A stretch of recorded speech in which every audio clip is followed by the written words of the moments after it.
The hero thought he would end up in a place like an outdoor camp, but it was some kind of solo camp or wilderness survival. There was no one around, not even a village. The guy wondered if everything would be okay. The boy held his open palm out in front of him. Everything should have been fine, since he had crafting equipment. A knife appeared in the boy's hand. First, he needed to get some food. This story began with surviving in the wild forest in another world with only a knife. The guy's name was Himuro Sojiro. He was an ordinary worker who had recently managed to move to Tokyo. For various reasons, he had to change jobs many times. Himuro was 35 years old, but he felt like an old wreck. Like everyone else, he worked like crazy, so much so that his new job gave him overtime leave. Himuro returned home from work late at night, as usual. Whether it was because of stupidity or fatigue, the man did not notice a truck appear as he was crossing the road. Naturally, the car hit Himuro. His consciousness was already leaving this world, when suddenly he heard a female voice. The unknown girl asked Himuro if he could hear her. The stranger told the man not to be afraid and explained that his life had ended because he had been hit by a truck. Himuro asked why he was hearing someone's voice if he had died. The female voice said that it was not that simple, and reminded Himuro that he had once picked up a statue of a goddess and placed it back on the altar. The stranger was that goddess, and had decided to reward the man after his death. Himuro asked doubtfully if the owner of the voice was a goddess. The goddess agreed, but asked him not to think too much about it. She told the man that he was a good man, and she was sorry that such a heavy burden had to fall on his life. For these reasons, the goddess decided to extend Himuro's life and send his soul to another world. The man began to think about the fact that the god gave him the right to create a new preservation. The goddess said that there are many worlds, and asked him what he would like to do. Himuro thought about what he wanted, and answered that he wanted a measured life. Himuro wanted to sleep in his room as much as he wanted, didn't want to ride in a stuffy train full of people in the morning, didn't want to work for a company where he would get overtime for every mistake, and didn't want to eat store-bought food that didn't even have much of a taste. The man remembers how long ago, when he went to the village, he went on a hike, and the food he cooked himself then was the most delicious of all he had ever eaten. He still remembers the wind that swayed the leaves, the crackling of the fire.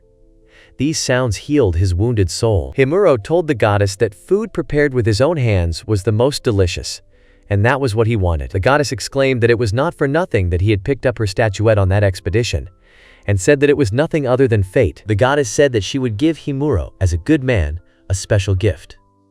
It was a sacred weapon called craftsmanship equipment. She showed 2 fingers and said that this weapon had 2 properties. Himuro would be able to create anything, and it would be stored inside his chest. When he wanted to use it, he would have to say the name of the weapon. The man thanked the goddess. The goddess was surprised that Himuro even thanked her for the gift, and said that he was a really good man.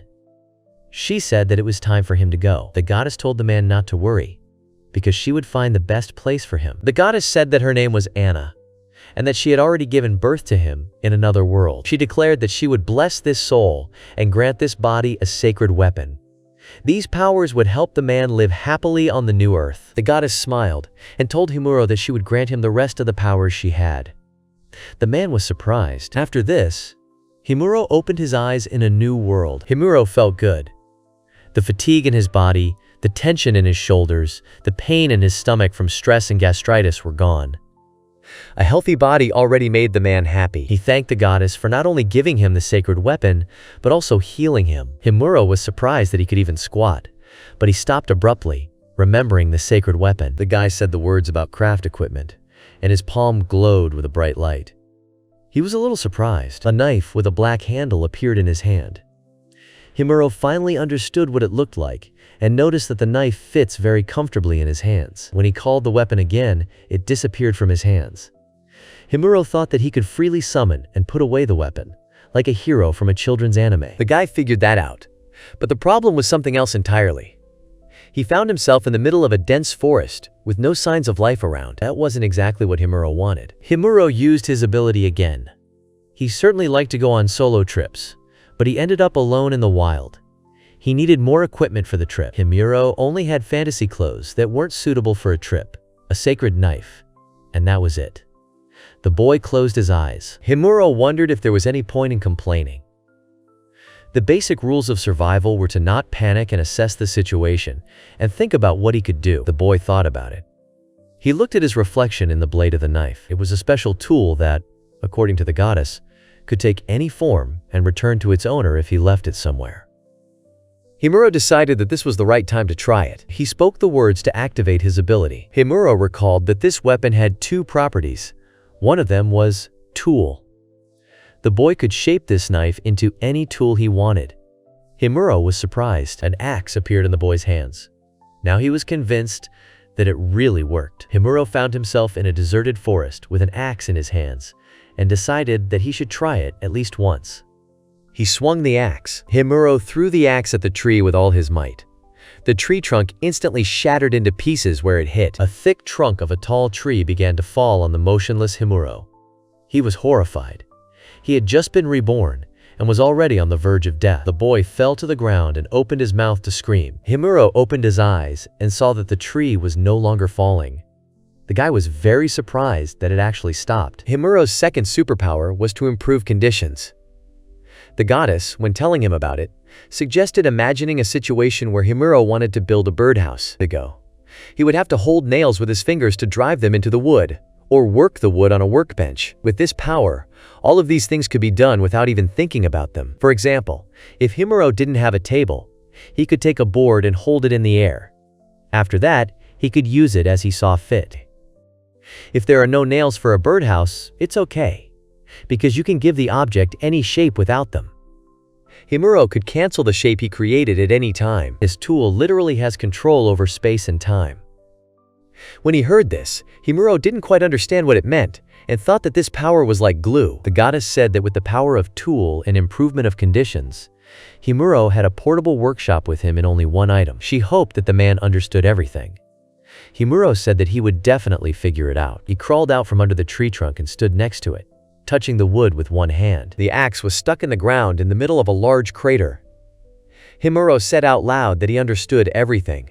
The axe disappeared into thin air. The guy awkwardly narrowed his eyes, looking at the knife in his hands. He decided that he had to be very careful with this thing, otherwise he could hurt someone. First, Himuro needed a walking stick. With it, he would be able to lift low tree branches or find snakes underfoot. A walking stick would help when traversing difficult terrain and could also serve as a sensor for checking the terrain. Himuro found a stick and decided that it would do. First, this stick needed to be shortened. Himuro cut the wood with a sharp movement of the knife. The cut was perfect.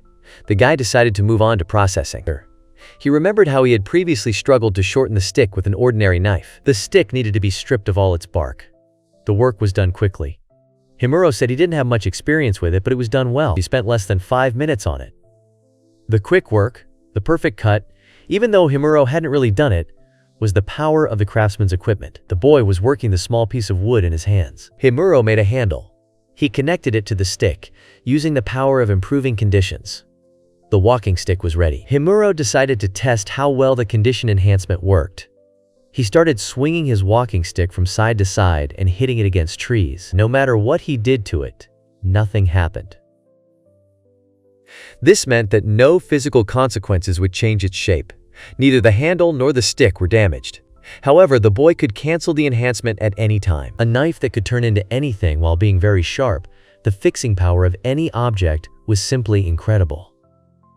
Himuro gripped the cane in his hands. With the power of the craftsman's equipment, he could easily survive in this forest. Once Himuro was done with the cane, it was time to start exploring. They needed to find a body of water. The maximum a person could live without water was 3 days. If they didn't drink for a whole day, they could get dehydrated and dizzy. The boy was, of course, afraid to walk through the unknown dense forests, but he reassured himself that he had once spent the night in the wilderness. This was the world to which the goddess had sent him. Himuro thought that if he went forward, this path would lead him to something good. Although there was no civilization there, but every day, going to work early in the morning, he felt that with each step he was about to fall, merging with the mud. Now Himuro was free. The rumble of his stomach was heard. Himuro noticed that he was hungry and wondered when he had eaten last. He needed to find himself some food. The boy had been exploring this forest for a long time. He stopped, his eyes wide open, looking somewhere ahead. Himuro finally found a body of water. The water seemed clean. He found a river, but he didn't want to drink. Himuro decided that now he would know where he could drink clean water. Himuro had to make a tent. It could get cold at night, and he needed a place to sleep. He reasoned that if he built a camp near a river, it would be cool. A clearing among trees was the ideal place. After deciding on the location, he had to build a structure out of 3 sticks and some kind of rope. The hardest part was securing the top of the structure. With his crafting equipment, Himuro was able to build and erect a tent frame without rope. He credited his ability to improve conditions. To protect himself from rain and wind, Himuro covered the frame with thick leaves. The ground absorbs heat very quickly, so the boy did not recommend sleeping on it. To conserve heat, he placed thick branches inside and put leaves and grass on them. The tent was ready. Himuro sat inside, placing his hands on his bent knees. He again called the crafting equipment very useful. In fact, building a tent always takes a long time. You have to find branches of the right length and width, and also process them. But it only took the guy an hour to build this tent, and that's assuming he worked non-stop to finish before sunset. Himuro stretched contentedly, closing his eyes. He was glad that he now had a healthy body. An unknown noise was heard from the side. Himuro turned towards it. A hare with a horn on its forehead came out of the trees. Himuro was surprised to see this animal. The animal was of medium size. Himuro did not think that it could be dangerous. The hare noticed the guy, and he tensed up. The animal suddenly attacked Himuro. The boy managed to put his walking stick in front of him, and the hare hit the stick with its horn. Himuro shouted the name of the craft equipment. Now that the hare's horn was embedded in the handle, Himuro used the condition enhancement to make it so that the animal couldn't pull out its horn. Himuro put down his cane and walked away a few steps, crossing his arms over his chest. He told the hare that he lived in a village, and for that reason he should not be underestimated. He said that all wild animals are naturally hostile to a new stimulus, so when you see a new animal, you should not underestimate it. Himuro closed his eyes. A drop of sweat was running down his face. He began to think about what had happened. His body moved very quickly, coordinated with his thoughts. Himuro put his palms together in a prayerful gesture and thanked the goddess out loud, saying that it was all thanks to her. He thanked her for the food. As if understanding these words, the hare began to make noise and spin around. Himuro turned to him. He was afraid that he would not survive in the other world. The hare lowered its ears and stared at the boy with shining eyes. Himuro smiled, but told the animal not to try, because his whining wouldn't stop him anyway. The new world turned out to be very cool. Some time later, Himuro was squatting on the riverbank. He was surprised that the hare did not have any poison glands. The boy put all the internal organs of the animal in a wooden container. He noticed that the hare's heart was strangely shaped, but otherwise its insides were the same as those of a normal hare. Himuro skinned the hare and decided to wash its carcasses in water to finally get rid of blood and possible ticks and insects. There was a rustling sound in the bushes behind him. Himuro turned around decisively, clutching his cane. He assumed that the scent of blood had attracted wild animals. A puppy with dark fur came out onto the shore. He looked at Himuro with his tongue hanging out. The guy did not expect to see a puppy at all, and lowered his cane. Himuro smiled widely as he called the dog over. He asked where his parents were, thinking how cute the puppy was. He thought there were no other dogs around, so he assumed it had gotten separated from the pack, wondering what to do with it. Himuro asked the puppy if it was hungry. The boy pointed to the container with the rabbit's entrails and said that he could eat it. The puppy noticed the food and buried his muzzle in the container. Himuro asked if it was tasty, and then noticed a bow on the animal's neck. Himuro began to guess the reason for the puppy's appearance alone in the forest. The animal straightened up and looked at the guy, licking its lips. Himuro had the feeling that the puppy had chewed bones. The puppy barked and then ran into the bushes. Himuro crouched down to pick up the wooden container and thought that the puppy must have an owner, since he had a ribbon tied around his neck. The boy looked into the container. He realized with bewilderment that the dog had eaten only the heart. Suddenly, a girl with light hair tied in a high ponytail appeared on the shore. She had a bow in her hands and a quiver with arrows hanging on her side. She had long, elven ears. Himuro looked up when he saw the girl. He realized that she was an elf. The stranger asked the boy if he had seen the little one with the bow. Himuro thought that the girl was the puppy's owner and smiled. He started talking about the puppy. The girl interrupted Himuro in fear, pointing with a trembling hand at the wooden container he was holding. She stuttered and asked if he had butchered the dog. The boy, surprised, began to deny it. He quickly said that the container contained the entrails of another animal and pointed in the direction in which the dog had run. The girl raised her palm to her chest, smiled, and thanked God. The stranger apologized to Himuro for misunderstanding everything and said that she ran to catch a puppy. The guy wished her luck in a friendly manner. The girl smiled widely and thanked Himuro for this. She began to jump from one tree to another, rising higher and higher. The guy watched this. For the first time, he saw a real elf. After some time, to survive in the wild, you need food, water, shelter, clothing, and fire.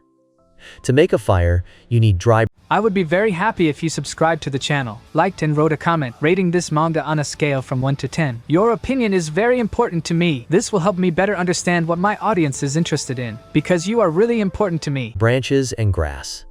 Himuro even managed to find resin. Thanks to the crafting equipment, he was able to make the rest. Himuro even managed to light a fire on his first try. Lighting a fire with a bow is done by rotating a sharpened stick with the bowstring, and the friction of the wood against the dry leaves and the stick creates a fire. After Himuro got the fire, he had to boil the water. The guy made a container out of tree bark. It could be used without boiling anything inside above 100 degrees Celsius. To make this container, the guy removed a thin layer of bark from trees of the required length, then softened it with water, and let the structure dry in the sun. It was in this container that the rabbit's entrails were kept. Himuro also made the bowstring out of bark, twisting it very, very thinly. Himuro brought the container with the steaming contents to his face. He carefully tasted the water.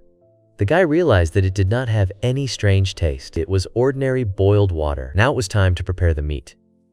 For this, Himuro needed wood coals and a stone slab. In fact, a regular flat stone would have worked, but Himuro thought about it.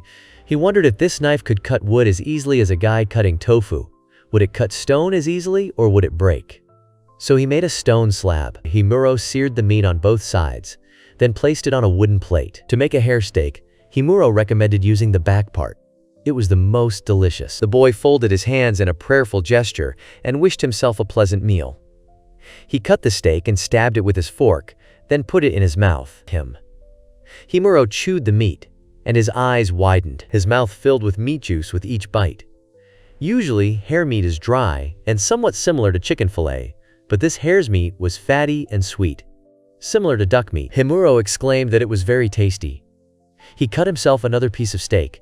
There was no salt, pepper, or any other seasoning in this meat. However, the meat still tasted incredible. Himuro smiled blissfully. It was ordinary meat, cooked over charcoal on a stone slab, but he felt like he was eating hot cuisine. As he bit into the steak, the boy said that he should also grill the thigh. The fire gave off a lot of heat. The pleasant crackling of coals could be heard in the air. Himuro enjoyed the incredible taste of the food he had just cooked and was alone with himself. It was just an indescribable feeling from the meal. The guy was sitting near the fire, and the light of the flame illuminated his happy face, reflected in his eyes. When surviving in the wild, you have to follow the rule of 3. You die if your fever doesn't go down for 3 hours. You die if you don't drink for 3 days. You die if you don't eat for 3 weeks. Himuro's crafting equipment allowed him to survive without any problems. He even got himself some cooking utensils, made himself a shelter and a bed, and reinforced the shelter with extra wooden planks. Himuro decided that he should make more cutlery and expand his house, but was distracted by a noise from the side. He turned his head and saw a puppy with a bow around its neck. It barked. The boy wondered where the elf who was looking for him was. The puppy playfully tilted its head to the side. Himuro thought again about how cute the dog was. The boy didn't understand how he could ignore such a face. He extended his hand to the puppy and asked if it was lost. The dog came closer, sniffing Himuro's fingers, and allowed him to scratch its chin. Himuro asked the puppy if it wanted to eat. The animal barked. The boy propped his head up with his hand and looked at the puppy. He said that they would have to find the puppy's owner, but decided that they would do that in the morning. Himuro lay down in the tent, put his hands under his head. The puppy curled up, lying on his stomach. The next morning, it was already the second day of Himuro's stay in a completely different world. He still had a lot to do, but first he had to return the puppy to its rightful owner. The puppy climbed onto the boy's shoulder and tried to lick his ear. Himuro laughed and asked the dog not to eat him. Himuro left marks in the form of crosses on the trees so as not to get lost. The puppy could not run far from the owner, which meant that she lived somewhere nearby. Himuro met only one elf, and he wondered if other races lived here. The elf girl sat on the rocks near the river, wiping her leg from the water. Cleansing her body helped her become a new version of herself. Suddenly, the puppy heard something, and so jumped off Himuro's shoulder and ran to the side, baring his teeth. The boy did not immediately understand what had happened to the animal, and then assumed that there was an enemy nearby. He squeezed the walking stick in his hands tighter. A loud squeal was heard. Himuro assumed it was an animal squeal and someone was fighting. It sounded more like a battle cry than a cry. Suddenly, the boy thought that the elf girl might be in danger. He called the puppy after him and ran towards the sound. The bird of prey threateningly waved its clawed paws. The girl protected herself from the bird with a magic spell. The magic beam kept the griffin at a distance from the elf. The bird recovered from another blow, and the girl said discontentedly that her opponent was strong.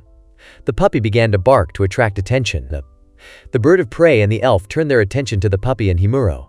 The guy waved his hand in the air to attract attention to himself too. The griffin changed its target and flew towards Himuro. Himuro was pleased that it flew towards him. He decided to hit the bird with the hammer and leave it in the air, like he did with the hare. Himuro swung, threw the hammer at the griffin and shouted the name of the crafting equipment. The hammer hit the griffin right. Beads of sweat ran down Himuro's face in surprise. He quietly called out the ability to improve conditions. The hammer returned to the boy's hands. He covered his eyes with his hand and said that it was a weapon of mass destruction. Such power was too great. The girl was amazed at the quick victory. She asked Himuro who he was if he could kill a griffin with one blow. The elf noticed that she and the boy had not seen each other since yesterday and wished him a good morning. Himuro awkwardly wished her the same. The puppy ran to his mistress. Himuro felt uncomfortable because the girl stood in front of him, wrapped in a short towel. She waved at the boy. The elf smiled widely and asked Himuro if he was really a human, or a god of war who decided to set foot on their land. She apologized for being in such a state and explained that a griffin attacked her during her morning bath. Himuro raised his hands, showing open palms, and turned his head away. He called the main thing that no one was hurt and said that he was an ordinary person. The girl noted that an ordinary person could not defeat the griffin with one blow. The stunned bird lay near the tree. Himuro handed the girl his sweater. She thanked him and said that she did not know what to do with what was in the towel. The elf threw her hand behind her head and told Himuro that he had really helped her out because she only had 2 daggers left of her weapons. She held these daggers in her other hand. The girl said that she would repay Himuro in double amount. The guy said that she shouldn't do that and picked up the puppy. He said that thanks to this baby, he slept in warmth, and now he came to return it to its rightful owner. The girl said that this puppy was abandoned by its parents and it was hard for it to survive alone. That's why she took it in. Elf stroked the puppy's fur on the top of its head. Himuro called it lucky. The elf remembered to introduce herself. She turned out to be a high elf who lived in this forest, named Misty. She asked the boy what his name was. The boy was holding a puppy that was climbing onto his shoulder. He introduced himself as Himuro Sojiro and said that he had only arrived in the forest yesterday and was an ordinary man. Misty changed into her clothes. She apologized for the wait, but was glad that her clothes were finally dry. Himuro remarked that she looked great. The girl's cheeks were slightly red. She called Sujiro a flatterer and suggested that he was a womanizer. The guy replied that she was just saying it as a fact. Misty thanked him for the compliment. Misty brought up the problem. The battle with the griffin had left all of her belongings shattered into pieces, leaving only her clothes and a few other items. Luca was also finished. Himuro asked if there was a village nearby. He could accompany Misty to restock her supplies. The girl's arms were crossed over her chest. She was surprised and replied that there were no settlements nearby. Misty added that she had been living alone for about 10 years. Himuro scratched his head, saying that he shouldn't have asked about the village. Misty waved him off, saying that everything was fine and that she had left her home quite a long time ago and had chosen to live in this forest of her own free will. Misty explained that the ancestor of the elves blessed this forest, calling it sacred. She added that his descendants did not end up settling in this place. The girl said that the forest was inhabited by creatures that could not be found anywhere else, and that trees grew there that could not be seen anywhere else. This was a forest where no race had lived for 1,000 years. For Misty, survival in this other world was a challenge. Himuro was interested in these words.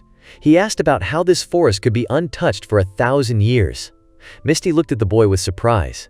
She asked if he knew. The elf pointed to the knife mark on the tree trunk. She said that the trees were as strong as stone, and it wasn't just the trees, the monsters here were just as strong. This forest was built during the Age of Gods, but when it ended, none of the races could survive here due to the harsh conditions. Himuro looked at the knife in his hands and easily stabbed it into the tree trunk. Misty smiled. Then her expression changed, and she aggressively plunged her dagger into the same tree next to the guy's knife. The dagger only went into the wood a couple of centimeters, while Himuro's knife was stuck in up to the hilt. The girl fell to her knees and hit the ground with her fists, saying that she had lost dry.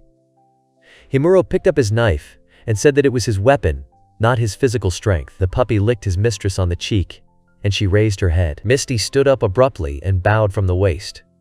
She exclaimed that Himuro was a god-branded man and apologized for her rude behavior. The boy bowed from the waist as well, but apologized and said that he did not understand what she was talking about. Misty explained that he was a man who had been given a sacred weapon. In this world, people treated such people as priests. Himuro thought that he underestimated the value of the thing he possessed. He told Misty that he would not mind if she continued to address him as usual. The elf smiled widely. Misty made a victory sign with 2 fingers and asked Himuro if she could get him some salt. She said that she had some in one of her stashes, so she could share. Without salt, a human wouldn't survive either.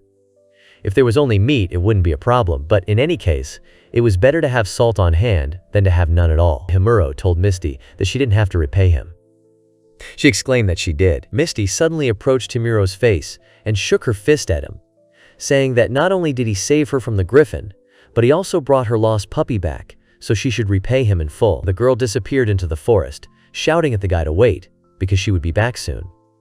Himuro stood awkwardly in place with the puppy. Even though all of Misty's camp equipment had been destroyed, she still found the strength to repay Sujiro with kindness. Himuro repeated these words in his head once more, and remembered the goddess thanking him for his kindness. This made him smile. Himuro rolled up the sleeves of his clothes. He decided that he should also thank Misty by cooking food. After gathering all the ingredients, the greens had to be washed in cold water and then thrown into hot water. Himuro gathered several types of greens that vaguely resembled what he ate in the previous world. It looked like green mustard, green onions, watercress, and parsley. The guy thought that they were edible. Yesterday, Himuro had already done the necessary tests to see if the herbs were edible. He had sniffed them, rubbed them with his fingers, and tasted them. The boy's body was fine, which meant that the herbs were edible. However, Himuro's body had been blessed by the goddess, so he shouldn't follow his example. Misty appeared on the shore and apologized for the wait. The girl was carrying a bag in her hands and suddenly asked the guy if he was cooking something. Himuro replied that he had caught a rabbit and wanted to cook it. He asked Misty if she had brought salt. The elf agreed and held out a large piece of rock salt in her palms. She thanked Himuro for saving her. The guy folded his hands in a praying gesture and said that he would gladly accept this gift. Misty exclaimed that it was a small thing, and she hadn't yet properly repaid the boy for saving her. The girl also said that her repayment might be delayed, because now she can only use magic and daggers. Himuro asked if she could buy weapons from the human settlement. Misty replied that there was no such village nearby, and she had nothing to trade with. She sat down, resting her chin on both hands, and looked at the puppy. She thought out loud that she didn't know if she could take care of the dog now, since she had to feed herself too. The girl apologized to Sujiro and said that she was acting strange again. The guy brushed her off, saying that he also loved dogs and understood everything. Misty called him a good person. Himuro replied that she was good then too. The girl was curious about what he was cooking and came closer. She asked Himuro if he wanted to cook a rabbit. The guy replied that he was making broth. To make a broth from rabbit meat, Himuro threw the spine and ribs into the water. After boiling, you need to gradually remove the foam and continue to cook on low heat. After the aroma of the soup opens up, you can remove the bones and add the meat. The guy also thought about filtering the soup from fat after this. Misty thoughtfully repeated the unfamiliar name. The girl awkwardly asked Himuro what broth was. He was amazed to think that in this world, no one made broth. Himuro scratched his neck and looked away, telling Misty that she could try it if she was interested.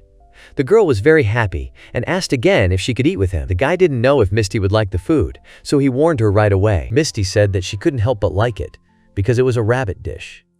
She exclaimed that such delicacies were usually served to aristocrats. Himuro thought about it. And then, when Misty looked at him, asked how she would cook a rabbit if she were in his place. The elf replied that she would skin it and roast it over a fire and feed the bones and entrails to the dog. She also said that if she had more spices, she could go extravagant. The girl's food reminded Himuro of English cuisine. For example, a hastily made solyanka, or fried fish, with a huge amount of spices to his taste. Himuro said that the food would be ready soon and suggested that Misty go and play with the puppy. The girl went towards the forest. The guy mentally apologized to Misty, but he came from a world where food was a gourmet art and therefore could not eat such simple food. The food was ready in no time. Himuro grilled rabbit fillet with green mustard sauce and served it with green onions and watercress, and also made rabbit soup with parsley. Misty was pleasantly surprised. The elf took the plate in her hands and was surprised because for the first time, she saw crystal clear soup. Misty's reflection was looking at her from the plate. She blew on the soup in the spoon and carefully tasted it. The girl's eyes widened in pleasure. She exclaimed that the soup was delicious and that she had not eaten food like this for ages. Himuro smiled at these words. The salt balance had been replenished and the meat was excellent. The boy thought that if they were in Japan, these rabbits would quickly become popular game. Himuro chewed a piece of steak and said that the meat tasted better than yesterday. Misty smiled and suggested that he was just having a good day. Himuro thought that the elf's presence made the food taste better. Misty closed her eyes and chewed the tasty meat. Himuro smiled, agreeing that it had been a good day. After eating, Misty remembered something and called Sujiro. She took the puppy in her hands and told the boy that he should give this baby a name. The boy was surprised. Misty said that it was not every day that you get to receive a name from a god-branded one, and it would be akin to a blessing. Both the puppy and the girl looked at Himuro with a look full of anticipation. The boy thought about it. A few seconds later, Himuro named the puppy Matsukaze. The dog barked. Maeda Toshimase's favorite horse was named Matsukaze. There is even a joke that says that Maeda tricked his uncle into taking a cold bath, and while he was doing so, he stole the horse. It is unknown whether this is true or not. Himuro couldn't tell Misty that he had decided to name the puppy that because they had found the girl while taking a bath, so he said that in his world, a very popular horse had that name. The elf said that it was a nice name. Himuro brought up the griffin and asked if they could take something from it, like meat for cooking. The girl agreed, but said that the meat of the bird was very smelly. Misty thought for a moment and added that they could pick up claws and magic stones. Himuro asked about magic stones. It turned out that this stone was formed inside the beast's body and gave it strength. It was located in the meat sac on the heart and was a vital point. The girl added that they were usually collected because they were considered valuable material, but this time the stone was unlikely to be of any value. Himuro did not understand these words. The elf admitted that she had already gone and collected the magic stone, namely, what was left of it after Sujiro's blow. Misty showed the shiny fragments in her palms. The guy realized that next time he should aim for the head. The girl warned him that not all monsters would die immediately when hit in the head, and asked if she could feed the remains of the stone to Matsukaze. Himuro did not mind, but asked if the puppy would eat it. Misty reminded him that even though the dog was small, he was still a monster. She thought that his mother gave birth to Matsukaze prematurely, and therefore, to replenish his strength, the elf fed him magic stones. Himuro realized what the sound was when Matsukaze ate the rabbit's heart. The girl showed her friend the griffin's claws. She said that the griffin's claws had disinfectant properties. Misty explained that if you add the claws to the water you want to drink, they will kill all the harmful microbes, and if you wash your wounds with this water, they will heal faster. You can also stick the claw into raw meat, and it will last longer and not rot. Himuro suggested dividing the claws equally. The girl was surprised, because she thought he would collect everything. Sujiro said that this was not prudent, and if they got lost, then everyone could take care of themselves with their help. Misty smiled and said that they would do so. Himuro noticed that Matsukaze was already having fun with himself. Misty called Sujiro and told him that her camp had been destroyed. She asked if he would mind if she built a new camp next to his. Misty thought that Matsukaze would be lonely without a boyfriend too, and that they would see each other more often. Himuro thought that he would be lonely without a puppy too, and that it would be quite convenient to be with Misty. He had no reason to refuse, but he was unsure about this decision. The elf suddenly added that the boy would be better off with her than without her. She stood up and asked Sujiro if he came from another world. He didn't know everything about the other world yet, and he could rely on Misty. Himuro asked the girl if she would help him. Misty raised her fist to her chest and exclaimed with a smile that they would be surprised together. Himuro looked at the girl who stood in a proud pose. He smiled and asked what it meant. Misty reminded him that the boy was at school when he saw her. Sujiro agreed and said that it was the first time he met an elf. The girl said that she was also surprised when she saw him by the river. She parodied her surprise. All she could think of was how a man appeared in the forest. Himuro laughed. Misty said that they were surprised together. The elf leaned towards the boy sitting on the ground with the puppy. Himuro hadn't laughed heartily for a long time. Misty asked the boy about his decision again and said that it would be much more fun together. At that moment, Himuro was reborn. So much was happening to him at once that he couldn't keep up with everything around him.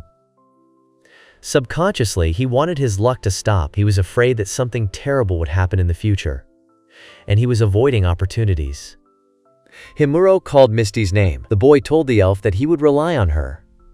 Himuro needed to take the first step towards that very future. Misty smiled and told the boy that she was glad to be his neighbor. Matsukaze barked, as if taking part in the conversation. Misty, admiring the pet, asked if he would help them too. Sujiro told the puppy that they believed in him. Misty's shelter was destroyed after a monster attack, and Himuro had no feelings for his. Considering these factors, Sujiro and Misty decided to build themselves a normal house. The girl said that she would go and inspect the area for monsters, and suggested that Himuro cut down trees. She asked Himuro not to cut down trees with unusual crowns. The guy agreed. Sujiro also thanked the elf for the magic amulet. He said that in gratitude for it, he would build a good house. Misty asked the boy if he was sure, since it was a small payment. Himuro clenched his fist and reminded the girl that it was a divine relic, so it was more than a worthy payment. The elf agreed and said that she was ready to help if needed. Sujiro waved goodbye to Misty and Matsukaze and rolled up his sleeves to get to work. It was necessary to start from the ground. First, it had to be dug up with a shovel, then redug. After that, it was possible to level it. Having finished preparing the ground, Himuro decided to take care of the materials.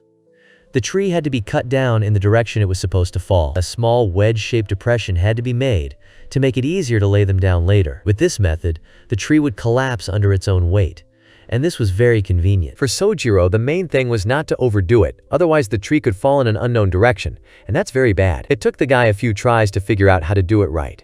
And after that, the speed of his work increased. Sometime later, Misty returned and was surprised to see the amount of work Himuro had done. She asked if he had used magic. Himuro asked if he looked like a wizard. The elf wondered how he had cut down so many trees in such a short time. Misty awkwardly asked Himuro if he needed her help. The boy asked her to help carry the logs to the camp, and she enthusiastically agreed. Together, they carried the logs to the future site of their home. In this way, they carried all the logs. Misty asked what to do next. First, Sujiro and Misty built the frame of their house from the logs they brought. After that, they sawed them in half lengthwise. And these were the walls. Cutting the logs was difficult, which the guy got to do. Using his abilities, Himuro fixed the logs in the air, using them as a ladder. The girl laughed because the trees were flying. Himuro agreed and thought that it looked like a bug in the game. Next, it was necessary to build a roof and a ceiling. Himuro and Misty decided to make it from tree bark and small tree cuts. The guy used his skills to increase the strength of the house. All that was left was to cover it with some roofing material, and the roof would be ready. Sojiro entered the house and frowned that it was too dark inside. Misty peeked through the doorway and said that she could help with the lighting. She used magic to create a glowing ball that flew up to the ceiling. Sojiro was surprised by this and asked if she could teach him how to do it. Misty said that she did not feel any mana in him. She apologized and added that he was an ordinary person and could not use magic. Himuro was a little disappointed. The elf said that with the help of some divine relics, he might be able to do it. Himuro cut a hole in the wall. He used his skills to strengthen the stone and earth and built a fireplace there. He processed the stones he got so that everything would be easy to build. There was no longer a need to go outside to light a fire or cook food. All that was left was to make a drain. Thanks to it, the bottom of the house would not wash away if it rained. When Sujiro finished his work, Matsukaze ran up to him and barked. His dark fur was covered in dirt. Himuro picked up the pet and said that he needed to be washed. The puppy tried to get out of his hands. A guy washed Matsukaze's paws and said that he had worked hard. After that, the guy sat down on a rock near the water, putting his bare feet in the river. He enjoyed the coolness of the water and suddenly heard Misty calling him. The girl appeared on the shore and happily reported that she had checked the soil and it was quite fertile. Sujiro was surprised at how quickly she had done it. Misty said that now they could grow vegetables and they wouldn't have to go and pick them. She said that was good and sat close to the guy. He tensed up a little. Misty dipped her bare feet into the water. She said she was sorry she could only gather materials, but was glad Himuro could do more. Sujiro awkwardly looked away and said her help with the lighting was already useful. Misty exclaimed that it was unfair. Unlike the flame, this light did not emit any fire or smoke, and the amount of light was the same as the LED lights on the ground. Himuro realized that Misty thought she owed him a favor. The girl agreed that making something with her own hands was very interesting. She admitted that for some reason she felt very good in her soul. Misty asked if it was because she was next to him. The elf, called Sujiro by name, came close to his face and suddenly exclaimed that she saw a wooden shovel for the first time. Her eyes were full of delight. Himuro explained that it was a shovel. Misty clarified that it was a scoop, and a shovel looks different. Himuro denied it. He said that every scoop can be called a shovel, but not every shovel a scoop. The girl was very surprised. The guy laughed. Misty nudged him with her shoulder in displeasure. Sojiro, laughing, said that due to regional differences, both could be called either. After some time, Himuro got busy with the clay that Misty had dug for him. If you mix clay, dry grass, sand, and water and then bring it to the desired hardness, you get an improvised solution. The guy mixed it all in the dug hole. He covered the walls of the barn with this solution, and thus got rid of drafts. At the very end, Himuro hung a sheet of bark, and it became a door. The work was finished for today, which he informed Misty. The girl was happy. Misty was surprised that Sujiro had done so much work in one day, and asked if she could really live in the house too. He said that she had helped, and so she had every right. He said that he would make a more suitable bed tomorrow. There was a bed in the corner of the house now, made of a sheet of bark stretched over a wooden frame, and grass dried over a fire. Misty had made it. She called Himuro vulgar. He asked why. The girl explained that men who were careful about their bed spent a lot of time in brothels. Upon hearing this, Himuro replied that Misty was the one who was dirty, not him. Some time later, Misty knocked and asked Sujiro if he was asleep or not. The guy allowed her to enter. The girl looked into the house. Himuro was sitting on the bed and playing with Matsukaze. Misty thought that he forgot to turn off the light and wanted to do it, so she came. The guy said that he would soon go to bed and he was almost done. Misty asked with interest what he was doing. Sujiro answered that it was not so important, but he thought he should do it. While he was talking to the elf, the puppy licked his cheek. Misty picked up the wooden statue and excitedly asked if it was the goddess Sujiro had met. She said it was very beautiful. The goddess was a woman with her eyes closed, holding a sphere in her hands. Himuro looked at his hands and said that he had not seen Anna's face or figure. He had just thought of her voice, and his hands moved by themselves. Misty smiled and said that he had improvised, and added that it had turned out beautifully. She was sure that the goddess would have liked it too. Himuro would have been happy if the goddess could see this statue. Misty asked if the boy knew the name of the goddess. Himuro thought about it and said that she introduced herself as Anna. Anna was the mother goddess of the divine ancestors. The girl thought about it and repeated the name. She said nonchalantly that she had not heard of such a thing and suggested that if they found an elf older than her, he would know. Himuro was silent, clutching the statue in his hands. The boy remembered the goddess's words about her spending her last strength on him. He believed that if Anna had sent a more ambitious person, more people would have known about her. Himuro doubted that spending her last strength on a person like him was the right decision. Misty smiled and said that Anna was a strong goddess. Himuro asked why. The elf explained that instead of ambition, destiny, and glory, the goddess chose Sujiro's kindness. The girl spread her arms out to the sides and assumed that Anna had always been like this. Even when she disappeared, that she had not given up her views. Himuro saw a palm appear before his eyes, which the goddess extended to him. Misty called Anna a strong and kind goddess, and said that she liked that about her. Sujiro thought about the goddess's action. The goddess told the boy to live a happy life, but for some reason, Himuro thought too much about it. He was worried that he was violating Anna's wishes. Misty sat down on the bed next to the guy and said that the goddess probably liked him. The elf told Sujiro that he had good hobbies. The guy asked if she really thought so. The girl agreed. Himuro finished the statue and placed it on a small board near the ceiling, using it as a shelf. He stood in front of it and folded his hands in a prayer gesture. The elf praised her friend and said that he had done well. Sujiro thanked Misty for sitting with him and said that he was going to bed. The girl replied that she would dim the light, and a little later, it would disappear completely. She touched the magic ball with her finger. Misty bowed from the waist to the statue of the goddess Anna. She wished Sujiro good night and thanked him for building the house. Shuro wished the elf good night in return and thanked him for sitting with him. He raised his head and looked at the statue. Himuro wanted to eat delicious food in a comfortable environment, and thanks to the goddess, he had all of that. Himuro thanked the goddess and decided that from tomorrow, he would begin to gradually settle in. The next morning, Himuro's face was covered in sweat. He asked Misty to repeat what she had just said. The girl asked, confused, if they would wash together a little earlier. A female voice said a friendly good morning to Sujiro. The boy thought sleepily that it was already morning. Suddenly he felt something soft and warm on himself. Strange sounds began to be heard in the room. They made Himuro open his eyes. Misty stood on the shore. She wished gloomy good morning again. The boy's face was wet. He wished the elf a good morning in return. Misty asked if Matsukaze had woken Sujiro.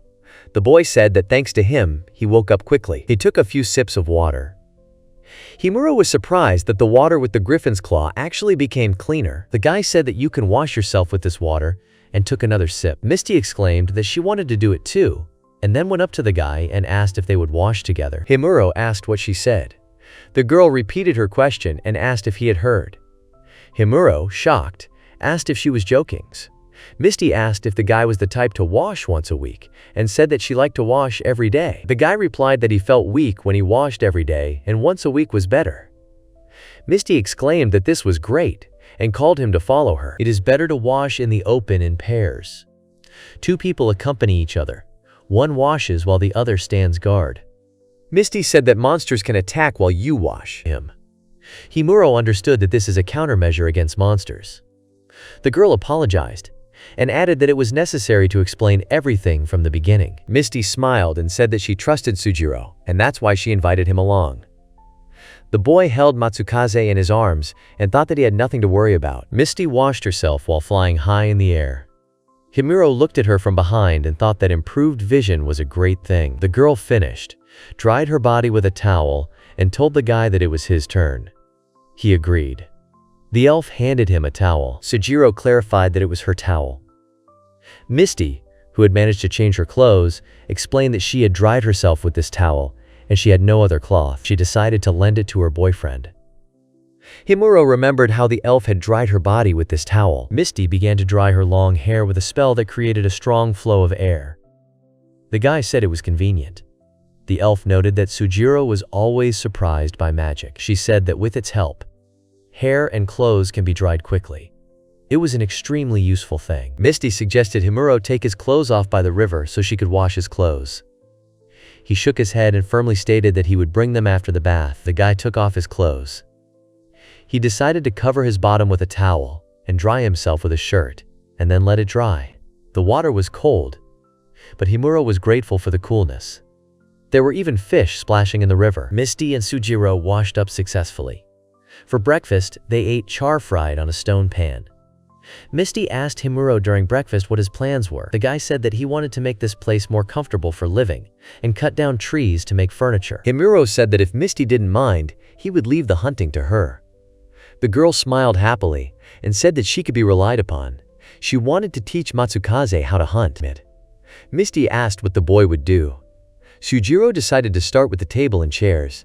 The puppy ran his paw along the log they were sitting on. Himuro said that it was quite low here, and Matsukaze was constantly trying to steal food. For this reason, a normal table was needed. First, it was necessary to decide what kind of table the guy would make. He began to figure out what to do. Sujiro decided to make two thin plates with a slit in the center. These would be the legs. This would make the table stable and would be able to stand on the ground better. It would also be a convenient table that could be carried. Himuro inserted one board into another and covered it with a third one. The table was ready. The guy looked at it and said that it turned out well. If this table were disassembled, it would be very convenient to store. Himuro reasoned that now he needed a large chair and chairs, and then it would be nice to make doors, windows, and a place to cook. He also needed a shelf for storage. Sujiro desperately thought that it would be easier if he had paper and a pen. He wanted to write down everything he needed. Himuro was busy assembling the chairs, making sure everything was straight and correct. He treated the wood of the finished products with courtesy. The kitchen table and 2 chairs were ready. Misty called Sujiro and asked him to look at something. The elf held a large insect in her hands with a wide smile. She exclaimed that she had brought a silk moth. Himuro shouted in shock about what kind of monster it was. Misty replied that it was rude to call an animal spirit a monster. The boy asked about this animal spirit. The animal spirits were different from ordinary living beings. It was like a creature from a fairy tale world that suddenly appeared. Misty explained it more simply, adding that they were very rare creatures. Himuro asked why they needed him. Misty explained that the fluffy insect had flown in on its own and she had found it in Sujiro's room. The moth said that it wanted to live there. The boy was surprised and asked the elf if she could talk to it. Misty explained that she couldn't really talk to them, but she could understand what they wanted to convey. The silk moth saw the kitchen table and lay down on its surface. Himuro looked questioningly at the animal spirit. Suddenly, a magic circle appeared above the butterfly's head. A few seconds later, a silk cloth appeared in the butterfly's paws. Sujiro was surprised. It was as if the animal spirit was handing the silk to the boy. Himuro took the silk in his hands and asked Misty if the insect wanted to live with them. She agreed and asked the boy's opinion. Sujiro said that he was not against it and added that he did not expect to find any fabric. He approvingly told the moth to live with them. The silk moth made a sound in response. Himuro said that he understood it too and asked if it meant something like, "Pleased to meet you." Misty smiled and said that she understood it that way too. Sujiro touched the moth's fur. It felt good to pet it. Matsukaze began to bark sharply. The puppy grinned at the silk moth.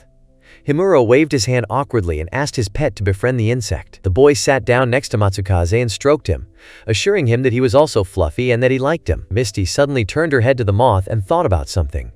She called Sujiro and asked him to give the insect a name. Himuro was surprised. The boy thought for a moment and suggested the name Musubi. The elf asked if the name had any meaning. Himuro explained that it was the name of the god of sericulture, and the moth resembled the silkworm. Musubi sat on Sujiro's head. The boy noticed that the moth liked the new name. Himuro told Misty that now that they had the fabric, he could make even more. Due to the unexpected addition, Sujiro has not yet noticed the terrible mistake he made. Last time, the boy made a table and chairs. Himuro and Misty were sitting at the table with Musubi lying on it. The boy thought about how they now had a place to sit and eat in peace. He thought about it, realizing something. Himuro suddenly jumped up from the table, slamming his hands on it. There was horror on his face. Misty asked in surprise what had happened to Sujiro, and noticed that it looked like he had been stung. The guy replied that he had forgotten to do something very important. Himuro quickly began to create something near his work table. Misty asked if he needed help. The boy exclaimed that he could do it himself. The elf asked Musubi what Sujiro was doing this time. Sujiro did not understand how he could forget about such an important and obvious thing. After a short time, the guy straightened up and put his hands on his hips. He prepared the wooden parts, and the base remained. First, a hole had to be dug. Then, Himuro laid a stone foundation around the hole and built a small hut out of planks. This time, urgency was more important than the strength of the structure. Sujiro created a simple and practical booth. The guy made a hole in the floor above the hole under the booth, and on top of it he placed a smooth log with a hole cut out. On top of that, Himuro placed another board with a hole in the top, and then a lid that could be opened and closed. Sujiro placed the leaves on a small wooden shelf, poured water into the sink, and threw in the griffin's claw. The last thing left was to hang up the silk cloth. The boy exclaimed happily that everything was ready. The booth contained a polished toilet seat and lid, leaves for wiping, a musubi cloth, and a hand wash basin with a griffin claw inside. Himuro wondered what to do with what would remain below, but decided to think about it later. Right now, it was more important to test the construction. The guy was thinking about complete peace. The toilet was ready, and Misty needed to be told. The girl went inside, latched the door, and looked at the toilet. The elf was puzzled. She asked Sujiro if it wasn't too much for him to make such a beautiful thing for such a matter. The main thing was that the toilet issue was solved. Himuro had made one for Matsukaze too. The next day, Himuro was standing near the table when he suddenly noticed that they had a new guest. Musubi had brought some large animal in his paws. The guest waved a clawed paw at the guy. The beast stood on the ground, and the moth landed on Himuro's head again. The boy was surprised that it was an armadillo. The armadillo began to wave its paws. The boy did not understand anything, and for this reason he called Misty. The girl was happy, and exclaimed that Sujiro was being pursued by animal spirits. Misty explained that they were riddles, and they were good at digging and plowing the soil. Himuro wondered if it was done with magic, and that it was convenient. Sujiro thought about it, and named the armadillo Ukatama.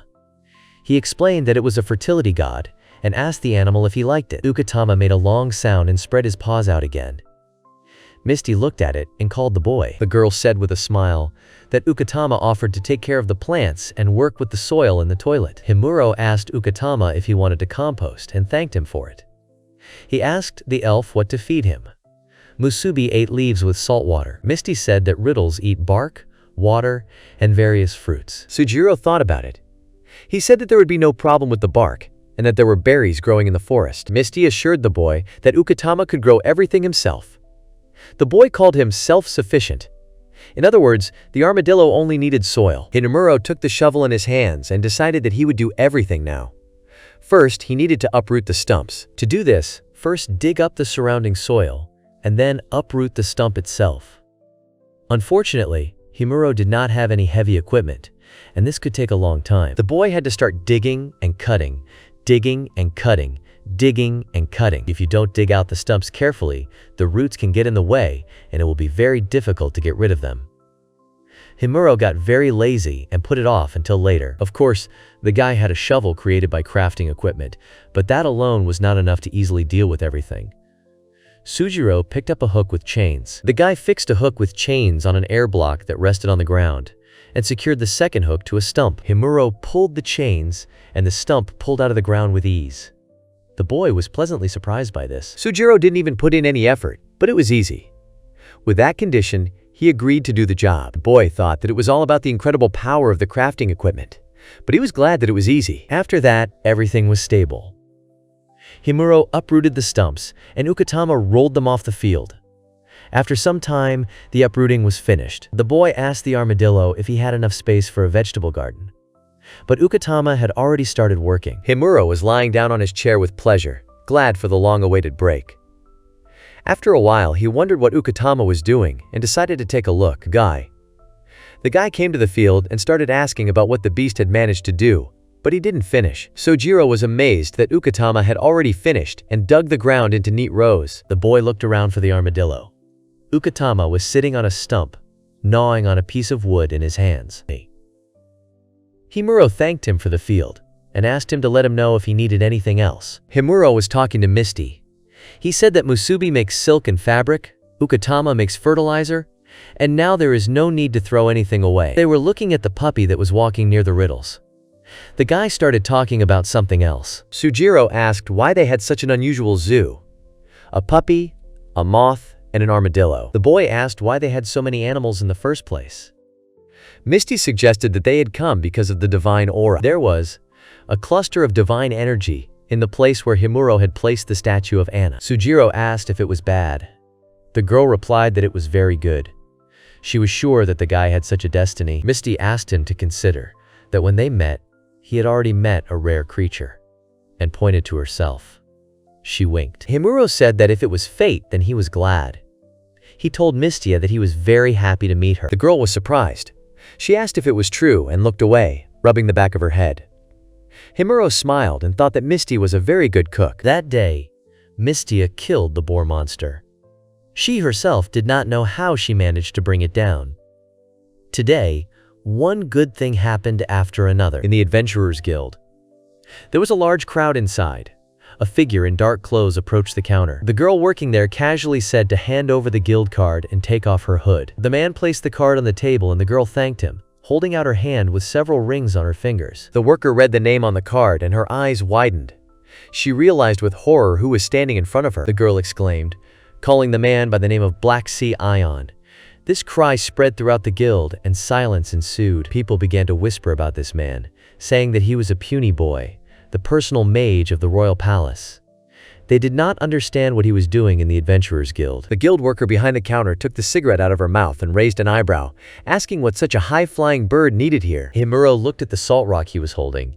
He said that at this rate, they would run out of salt. Misty was surprised that it happened so quickly. Himuro asked the elf where she got the salt from.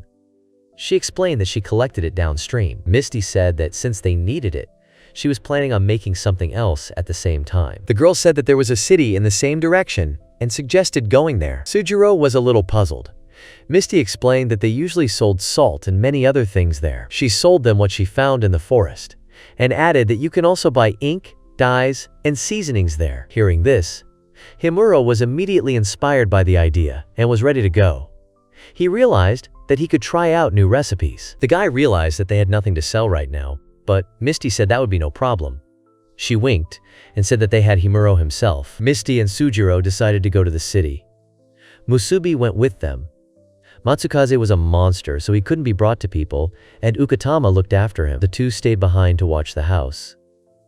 Misty said that if they kept going at this pace, they would get there in 3 days or on the morning of the 4th. Himuro realized that it was quite far. Misty awkwardly noted that the elves were moving faster, and she alone would have gotten there faster than with Sujiro. Suddenly, the girl heard something and tensed up. She said that something was approaching from the right. On the way to the city, Himuro and Mistia were bound to encounter trouble. They were attacked by monsters such as horned rabbits. As the horned rabbit flew into a large boulder, the boy and girl turned their attention to the moth using its magic. They began to whisper about how Musubi was strong, even though he was fluffy. Luckily, Misty had the ability to detect monsters, so a surprise attack could be avoided. They moved forward cautiously. Fighting monsters was more common than Himuro could have imagined. The elf was tense. She called out to Sujiro and said that something big was approaching. A huge snake with 2 heads was crawling through the forest between the trees. Its tongues were sticking out. Himuro looked out from behind the tree and thought that the monster was really big. He hid behind the trunk, caught his breath, and ran to the side. He planned to divert the snake's attention to himself. The monster turned both heads in the direction of the noise. Misty must use blades and magic to cut off the snake's head. The girl ran towards the snake, and one of its heads turned towards her, opening its mouth in a predatory manner. Misty swung her blade at it. After that, the elf jumped back to the higher ground. The second head of the snake was rapidly approaching her. Himuro was aimed at the second head. A tree flew at the monster. Misty covered herself from the splinters and dirt. Sujiro thought that if they didn't rush, they could handle everything. He approached the snake's body. Using his strong cane, the boy repelled the monster's attack. Himuro hit the snake with a stick and pinned it to the ground using his pin ability. After he did that, he looked around and said that there would be no more problems. The monster was lying on the ground without 2 heads. The boy thought that if Misty hadn't given him such good advice, he would have been dead already. A little earlier, the girl had said that even if the snake lost its head, it would still be able to move. Misty appeared next to Sujiro and grabbed his shoulder, calling his name. He was a little surprised. Himuro asked the elf if she was hurt. The girl said that everything was fine and asked if Sujiro wanted to go for a walk with her. She smiled awkwardly and a little nervously. Misty noticed that the snake was growing a head. After they crushed the new head, it did not grow back, and the monster died. The elf grabbed Sujiro's hands and exclaimed that he was doing well. She could not believe that they had managed to defeat a 2-headed snake. Himuro wondered if it was really that amazing. The guy realized that killing the snake was really hard. If it weren't for the fixation, he could constantly recover. Misty jumped up and down happily and said that the stone from it could be sold for a lot of money. Only now did Sujiro realize why she had said not to worry. They had found goods to sell. The girl said that they had all the bags ready and thanked Musubi, who was carrying the bag in his paws. Misty added that they might find a few more monsters on the way. Himuro agreed. After some time, Himuro made a simple bed to sleep in the forest. It was a hammock, which he hung between 2 thick trees. The hammock took up almost no space in the bag, and there was no need to sleep on the cold ground. Sujiro applied insect repellent to the rope, thus protecting himself from insects that could crawl up the tree. Himuro lay in the hammock with his eyes closed. He thought about how life had become much easier with Musubi. Misty offered to fry some meat, The guy asked to wait a minute. Today's dinner was snake meat and herb soup. The snake meat had a strange smell, but it was quite tasty. Misty told the boy that he would become an experienced adventurer. This forest was a walk for him. Himuro replied with a smile that it was all thanks to the goddess's blessing. The guy also awkwardly added that the life of an adventurer did not suit him. The elf listened to him, bringing a piece of meat to her mouth. At night, Musubi guarded the sleeping Sujiro and Mistia. He flew under the treetops and watched for possible danger. Morning of the third day.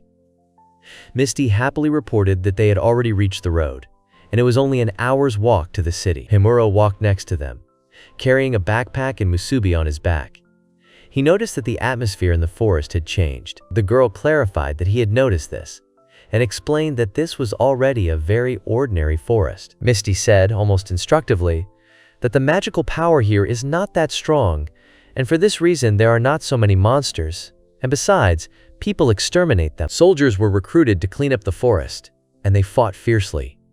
Local monsters were disrupting people's business by ruining crops and hunting livestock. Shimuro raised his hand to his face, thinking that this cycle of life was like a fantasy. Misty said that even small monsters could cause trouble. Sujiro said that magic stones could be obtained by destroying them, and asked if that was good for people. Misty replied that you can't make much money from every little thing, and you can't work off the cost of an army for hunting. For this reason, it wasn't very popular. Himuro had expected a slightly different answer. Sujiro and Misty came out of the forest. The boy said that it looked like a road. Misty pointed her finger forward and called Himuro. She said that this was a human city called Bronwals.